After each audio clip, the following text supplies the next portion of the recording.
మూర్ఖుల యొక్క నోరు యేసుక్రీస్తు నామములో మూయబడునుగా. ఆ పని మనం చేయలేదండి. మనం ఎంతసేపటి మనకి విరోధులైనటువంటి వాడు ఆర్ఎస్ఎస్ విశ్వ పరిషత్తు బజరంగ దళుడు ఎవడైనా సరే వాడు మనం వ్యతిరేకిస్తున్నాడంటే వాడు చెప్పాల్సింది సిలువను కూర్చున్న వార్త రక్షించిపోయిన వారికి కీర్తనంగా రక్షించబడుతున్న వారికి దేవుని శక్తి అన్నది వాడు చెప్తే కుదరదాడ. ఆర్టికల్ 26 చెప్తుంది, భారతదేశంలో పుట్టిన ప్రతి పౌరుడు కూడా, భారతదేశంలో పుట్టిన ప్రతి పౌరుడు తన పౌరసత్వం పొందిన ప్రతి వ్యక్తి కూడా స్వేచ్ఛగా తన మతాన్ని స్వీకరించి ప్రకటించే హక్కు మాకు ఉంది. ఊహించు అని చెప్పగలిగే ధైర్యం నీకు కలిగి ఉంటే వాడు మూసుకొని కామనుంటాడు. అది చెప్పడం వల్ల మనం వాడికి అది చెప్పకుండా యేసుక్రీస్తు ప్రభు తన పరిచర్యలు కూడా మనం చూస్తే బయటలారా 40 రోజులు ఉపవాసం ఉన్న తర్వాత ఆధ్యాత్మిక పరిచర్యలు నిజంగా అపవాదం తను ఎదురుస్తూ ఉండేటప్పుడు ఏంటంటే యేసుక్రీస్తు ప్రభు కూడా వాక్యం చేత కల్పించాడు. అంతేకాని ఆ సమయంలో ప్రార్థన చేయలేదు. ప్రార్థన చేశాడా? ప్రార్థన చేయలేదు. వాక్యం చేత కల్పించాడు. ఈరోజు కూడా మన సేవకులు ఏం చేస్తారంటే అపవాదం మన దగ్గరకు వస్తే మేము ప్రార్థన చేస్తాము అంటారు. కరెక్ట్ అనేదే. కాబట్టి వాక్యం ఎంతో నేను నోటలో ఉన్నది, అది మేము ప్రకటించిన విశ్వాస వాక్యం అని చెప్తుంది. కాబట్టి వాక్యం అనేది నీ హృదయంలో ఉంటే అపవాది ఏ సందర్భంలో నేను ఆటంకపరుస్తుందో దాన్ని గర్తించగలిగిన సామర్థ్యం నీకుంటే అపవాది నీకు లోపడుతుంది. యేసుక్రీస్తు ప్రభు అని. కానీ ఆ పని చేయడం. కాబట్టి రాజ్యాంగబద్ధంలో ఉన్నటువంటి ఏ వ్యక్తి కూడా మనం ఇబ్బంది పెడుతూ ఉన్నాడంటే పీడనాన్ని నిరోధించే హక్కు.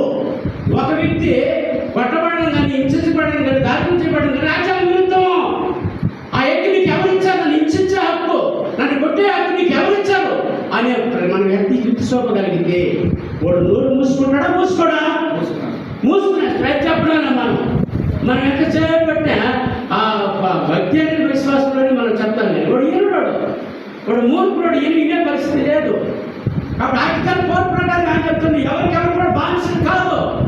That's all right. అది కానీ మనం ఏం చేస్తున్నామంటే వాడు బయట అయిపోయి మనం చెప్పాల్సి చెప్పకుండా పోవడం వల్ల వాడు మనం ఏం చేస్తున్నామంటే మన గెట్లో తెలుసుకుంటారు.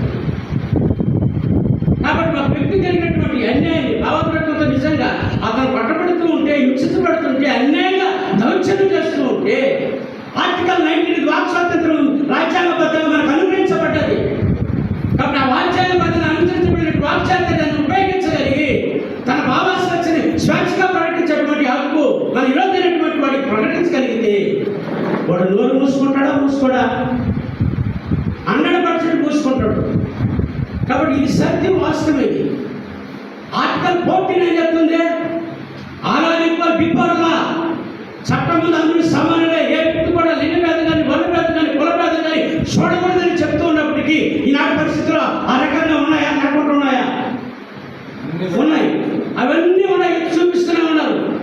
అలాంటప్పుడు రాజ్యాంగ ప్రణాళికబద్ధంగా ప్రజాస్వామ్యం నిజంగా కాపాడబడుతుందంటే ఎక్కడా కనపరచబడిన పరిస్థితులు మనకు కనబడుతూ ఉన్నాయి. తగిన విషయాన్ని మీకు ప్రభు నమ్మని బట్టి మనకి తెలియజేస్తూ ఉన్నా. విషయాన్ని నిజంగా దేవుని వాక్యంలో నుంచి మనకి ఎంత అవసరమో, నిజంగా వాక్యాన్ని ఏ సందర్భాన్ని బట్టి ఏది ప్రకటించాలి అవసరమైనంత ప్రయాసపడతామో అదే రీతి కలిగిన రాజ్యాంగ